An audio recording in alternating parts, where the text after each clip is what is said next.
Welcome to my YouTube channel. So ఈ రోజు అయితే మేము చేపలు పట్టడానికి అయితే వచ్చాము. నేను మా కమిటీ సభ్యులు ఒక 10 మంది కలిపి వచ్చాము. చూసారా కమిటీ వాళ్ళు వల వేస్తున్నారు. సో ఇక ఇక్కడ కూడా నా పక్కన కూడా జనాలు ఉన్నారు. వీళ్ళందరూ కమిటీ సభ్యులే. సో చాలా కష్టపడ్డాము. 2 hours అలాగా వాటర్లోనే నిలబడ్డాం. కనీసం ఒక 10 చేపలైనా దొరుకుతాయేమో అనుకున్నాం. కనీసం దొరకలేదు. ఈ అబ్బాయి వల. సో వాళ్ళందరూ మా కమిటీ సభ్యులు. కనీసం ఒక 10 దొరికినా బాగున్నాం. ఏం దొరకలేదు. 2 hours మాత్రం అలా నిల్చొని ఉన్నాం. అప్పుడు 2 దొరికాయి. ఆ 2 10 మందికి ఎలా సరిపోతాయి? ఏం చాలు. నిల్చొని వర్షం పడుతుందని వెళ్ళిపోయాం. ఇగో వెళ్ళిపోతున్నారు మా కమిటీ సభ్యులు. నాకైతే విసుగు వచ్చేసింది. ఆ వాటర్లో 2 hours నిలబడి కాలు మొత్తం వైట్గా అయిపోయాయి. మేము కృష్ణ అని ఇంకా వల వేసాము.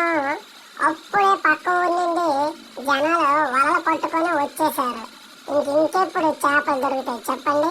మేమైతే వెయిట్ చేసి వెళ్ళిపోయాము. అందరం ఇగో వెళ్ళిపోతున్నాం.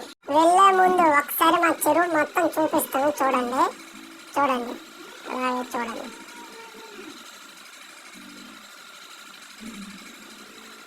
వీళ్ళందరూ వేటగాళ్ళు. చెరువులో చేపలు ఎలా పట్టాలో ఆడితీరిన వ్యక్తులు వీళ్ళంతా. చూడండి ఎలా ఉన్నారు ఒక్కొక్కడు. గజి ఈతగాలండి వీళ్ళు. చేపలు ఎలాగ పట్టాలి, అవి ఏ టైంలో పడతాయి వలలో అనేది మొత్తం తెలుసు. అగో అంత వేటగాళ్ళు చూసారా? అని చెప్పండి. ఓకే వీళ్ళందరూ వేటగాళ్ళండి. గజ ఈతగాళ్ళు.